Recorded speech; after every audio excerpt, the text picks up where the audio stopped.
Hello, and welcome back to Cultivive ASMR. I hope that if you're watching this, that you're doing well. And I know that this isn't really directly educational content. This isn't a children's book channel,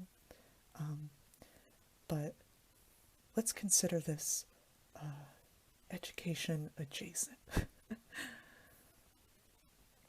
This is the children's book Weslandia by Paul Fleischman, which was one of my favorite books as a kid.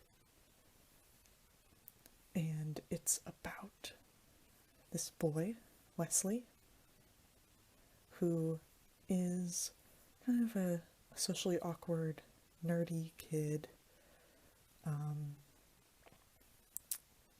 who has trouble making friends. And over the summer, he discovers like this cool plant in his backyard, and he cultivates it, and he essentially like creates a new civilization in his backyard over the summer. And that's something that, like, I don't know, it helps him. It's something that he's good at, and it's a way that he actually makes friends. And when I was a kid, I used to just pore over all of the pages because I was a socially awkward, nerdy kid, believe it or not. And I just loved the idea of making your own civilization in your backyard. And yeah, I think it's just a really wonderful book. So I thought, just for a quick Cultivive ASMR video for you guys today, that we would just look over this book, which again is Weslandia by Paul Fleischman, illustrated by Kevin Hawkes. And you can see these giant flowers, these on, and there's a little lizard, there's a little butterfly, there's some dude looking kind of alarmed. And so let's get into it.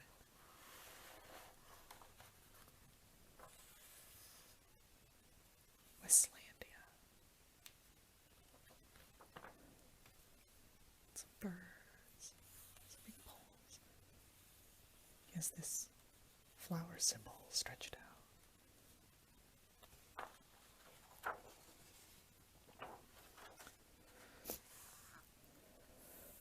I thought this was so cool as a kid.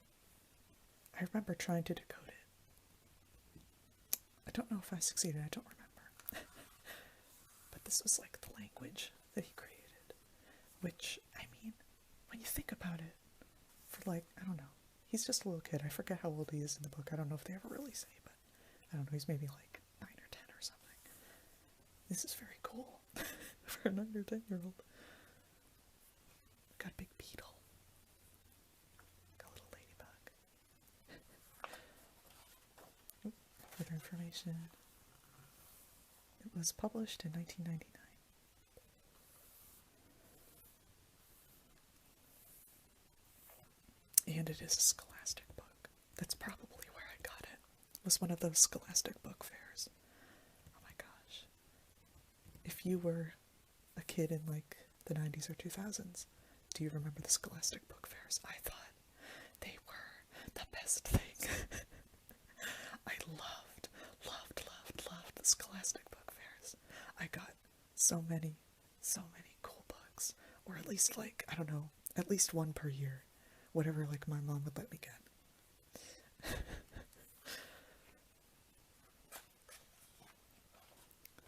Here we go. Of course, he's miserable, moaned Wesley's mother. He sticks out like a nose, snapped his father. And here we have his mother and father mother, she's got very impressive hair. And they have like a picture of pizza? I'm not sure. Oh, and there's a little mouse. It's like a couple little mice.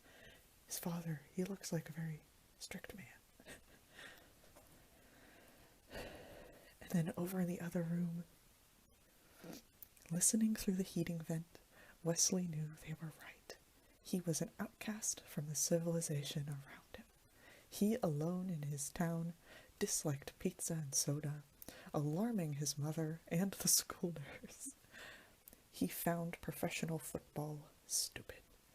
He'd refused to shave half his head, the hairstyle worn by all the other boys, despite his father's bribe of $5.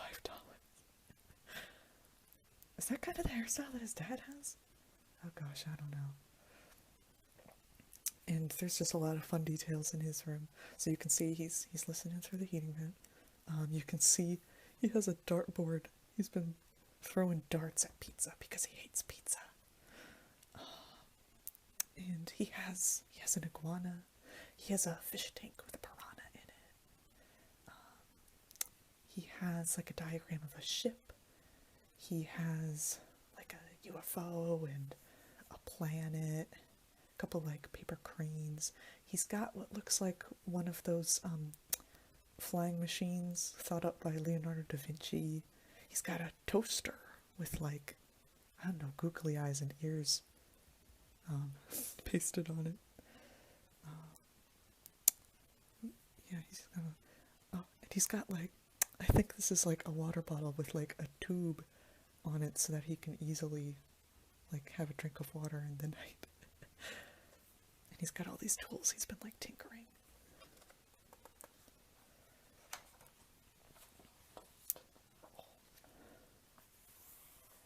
Passing his neighborhood's two styles of housing, garage on the left and garage on the right. Garage on the left, garage on the right. Wesley alone dreamed of more exciting forms of shelter. He had no friends but plenty of tormentors.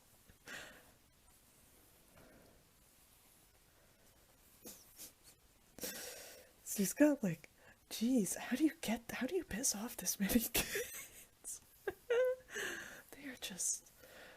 They are just all going after him. It's just like a sport to them. And there's a dog. I doubt the dog is tormenting him. The dog is just happy to be part of something. They're just throwing all their food at him. He's set up like a board to on his backpack to like deflect all the things they throw at him. I love this raccoon. Look at this raccoon. It's just a little goofy guy. It's like eating like an apple or something. So here he is. Fleeing them was the only sport he was good at. Poor Wesley. Each afternoon, his mother asked him what he'd learned in school that day. That seeds are carried great distances by the wind, he answered on Wednesday. That each civilization has its staple food crop, he answered on Thursday. That school's over, and I should find a good summer project, he answered on Friday. As always, his father mumbled, I'm sure he'll use that knowledge often. There again, his mother, I feel like her hair has gotten taller. And his father is reading the paper. And he just has like this stack of books. And he's like fascinated learning about plants. Suddenly, Wesley's thoughts shot sparks. His eyes blazed. His father was right. He could actually use what he'd learned that week for a summer project that would top all others. He would grow his own staple food crop and found his own civilization. And he just has these images in his head of like, oh, these like stone carvings and hieroglyphics and the pyramids and wheat and scarab beetle.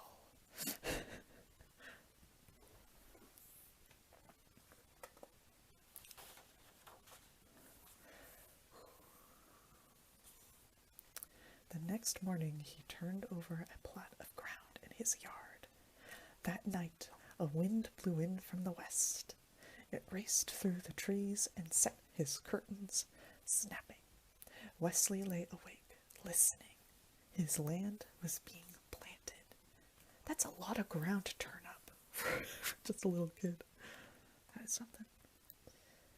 They've got like a little plastic flamingo. It's like a family of raccoons they're hanging out. One of them is lounging.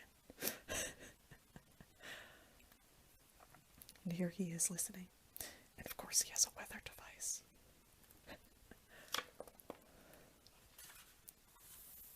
He's got something. 5 days later, the first seedlings appeared. Yeah, you'll have almighty bedlam on your hands if you don't get those weeds out, warned his neighbor. Actually, that's my crop, replied Wesley. In this type of garden, there are no weeds. Following ancient tradition, Wesley's fellow gardeners grew tomatoes, beans, Brussels sprouts, and nothing else. Wesley found it thrilling to open his land to chance, to invite the new and unknown. So he's looking at his funky little flowers that have sprouted. And here's his skeptical neighbor.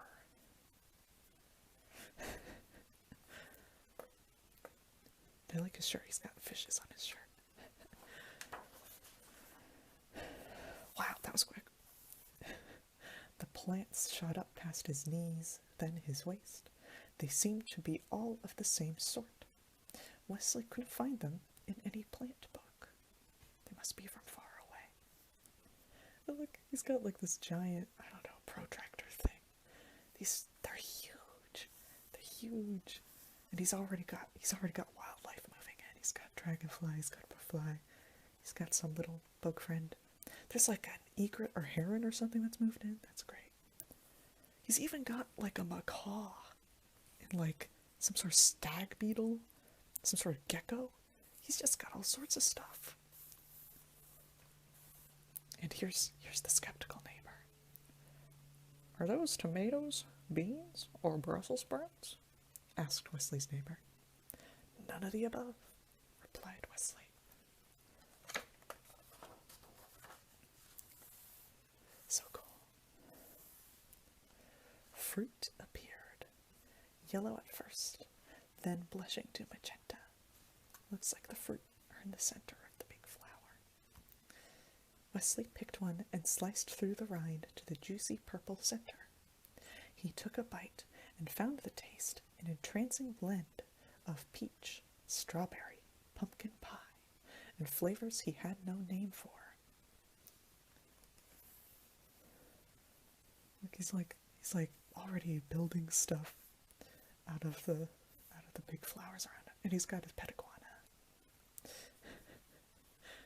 Ignoring the shelf of cereals in the kitchen, Wesley took to breakfasting on the fruit.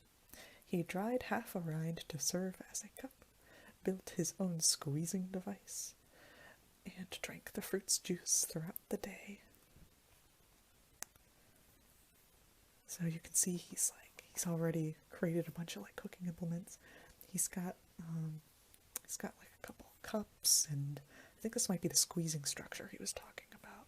He's got ladles, he's got baskets. He made a chair. He's like storing the fruits. Pulling up a plant, he found large tubers on the roots. These he boiled, fried, or roasted on the family barbecue, seasoning them with a pinch of the plant's highly aromatic leaves. This is just the perfect plant. That's insane.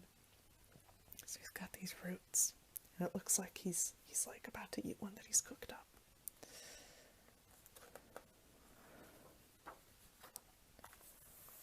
Oh, and here we go. The neighborhood kids are starting to look over the fence. And skeptical neighbor is here. It was hot work tending to his crop. To keep off the sun, Wesley wove himself a hat from strips of the plant's woody bark. His success with the hat inspired him to devise a spinning wheel. Here's a spinning wheel. and a loom, on which he wove a loose-fitting robe from the stalk's soft inner fibers. It is just the perfect plan. It is amazing. And he's a very talented boy. Oh my goodness, the fact that he just figured all this out. But I guess he is a huge nerd, and he's like really read up on how like all the ancient civilizations did things. Unlike jeans, which he found scratchy and heavy, the robe was comfortable, reflected the sun, and offered myriad opportunities for pockets. Everybody loves pockets. He's got all these fibers. And he's already kind of incorporating these symbols into things. The flowers. His schoolmates were scornful, then curious. Grudgingly, Wesley allowed them 10 minutes apiece at his mortar, crushing the plant's seeds to collect the oil. So you can see there's, you're crushing it, and then there's like a little spout. This oil had a tangy scent and served him both as a suntan lotion and mosquito repellent. This continues to be an unbelievably perfect plant. So the seeds, their oil has this property. Suntan lotion and mosquito repellent. He rubbed it on his face each morning and sold small amounts to his former tormentors at the price of $10 per bottle. We love an entrepreneurial, industrious king. So here we go. We have the kids who are taking turns at the pestle. I think this is a basket of seeds. They're all trying to fight off the mosquitoes because it's the middle of summer. The mosquitoes are awful. And they're coming up to him, buying his oil that will repel the mosquitoes. He's already living the life, man. He's got like a tent set up, a little vendor stand. His pet iguana is here. He's got a toucan. When did this toucan move in? And the raccoons. Of course the raccoons would move in. I mean, this is great. You know, there's so many opportunities. And then I don't know if you can see, but there's a kid over here who looks pretty happy about it. He's fanning Wesley. So he's gone from being like this tormented, bullied kid to being king of the neighborhood. Just like that.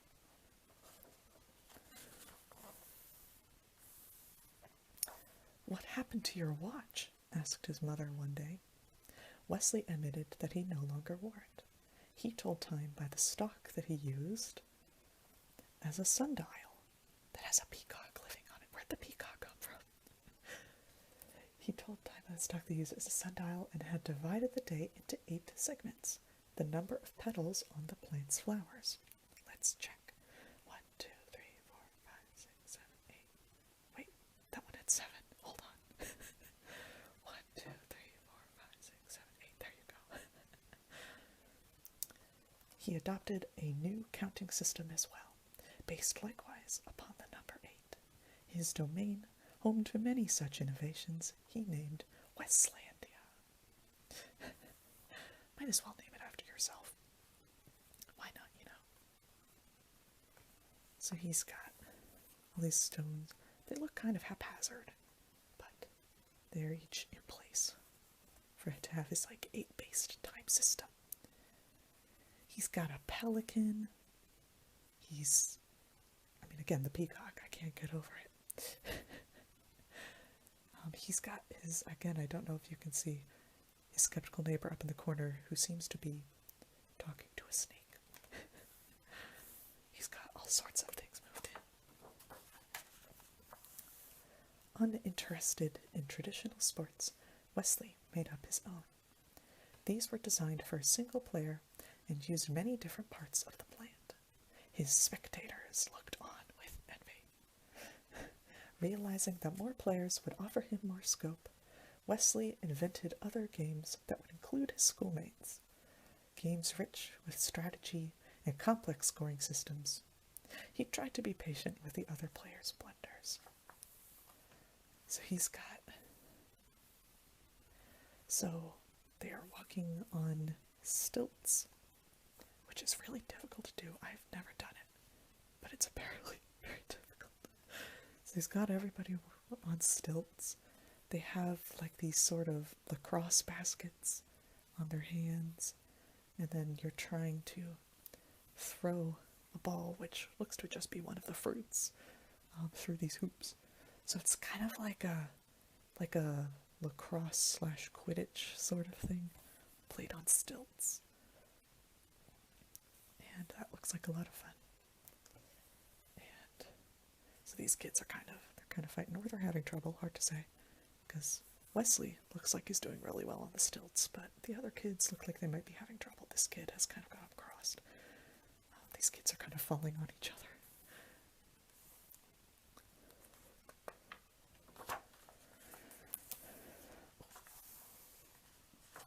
August was unusually hot. Wesley built himself a platform and took to sleeping in the middle of Weslandia. He passed the evenings playing a flute he'd fashioned from a stalk, or gazing up at the sky, renaming the constellations. So here he is, he's like building a platform from stalks. He has like a pulley system to take materials up to him. He's got a hammock. He's just living the life.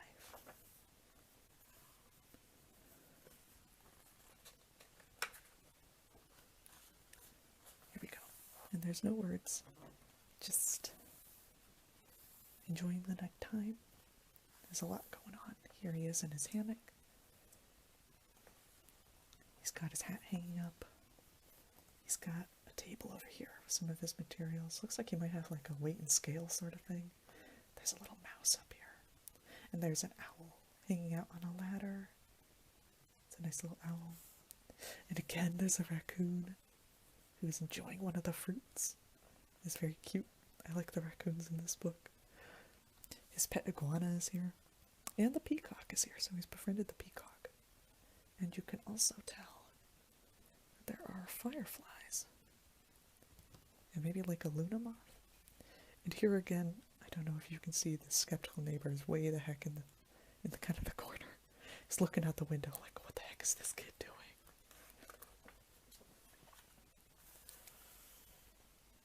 Look, it's his whole yard. How big is his yard? Or has it just like spread into other yards and everyone's just sort of accepted this?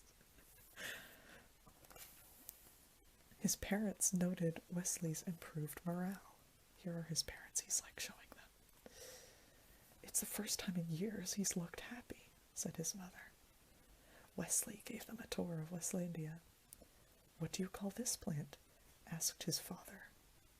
Not knowing its name, Wesley had begun calling it Swist, from the sound of its leaves rustling in the breeze.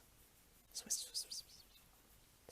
In like manner, he'd named his new fabrics, games, and foods until he'd created an entire language. He's got the forest, he's got like his little platform hammock set up, he's got his sundial. I think down here is where he's got his little vendor stand. And here are the poles for his game. And then the whole rest of the neighborhood is just the boring garages on the left and garages on the right.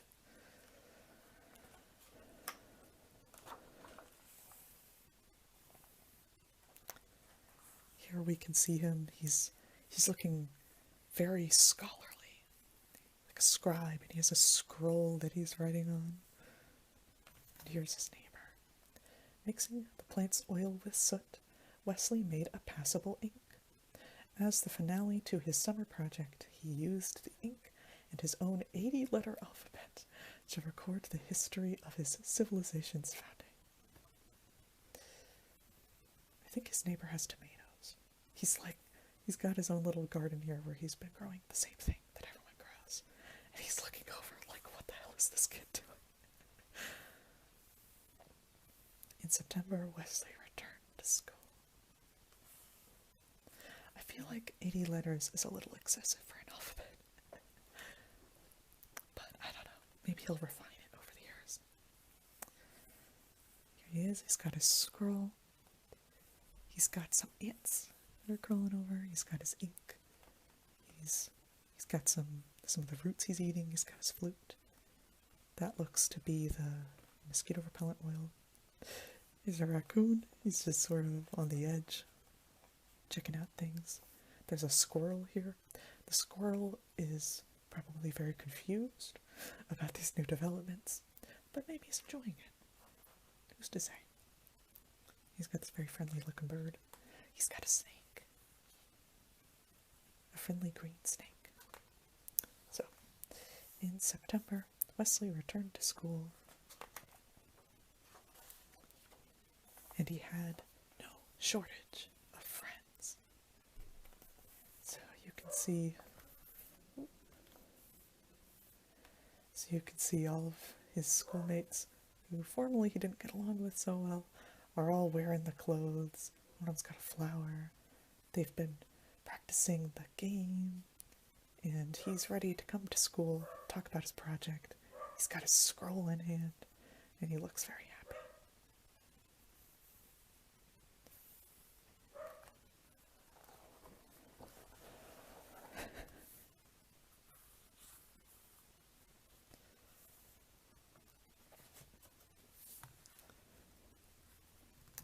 So that was Weslandia.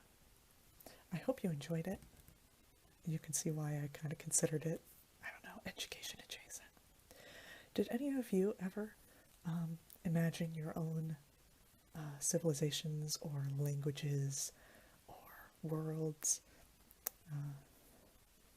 new people or aliens or something when you were a kid? Because I did. I think I was really inspired by this book. I remember the civilization I came up with, who I called the Splazi.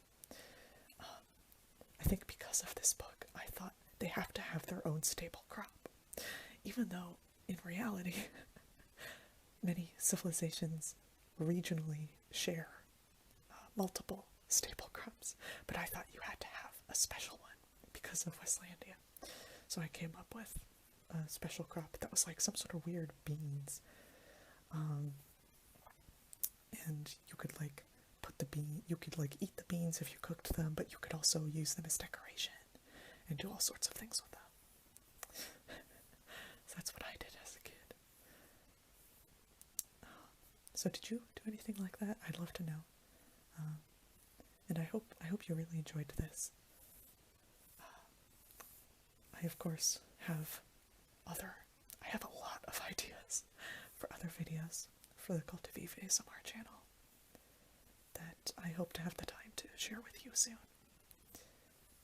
And in the meantime, again, I hope you enjoyed this.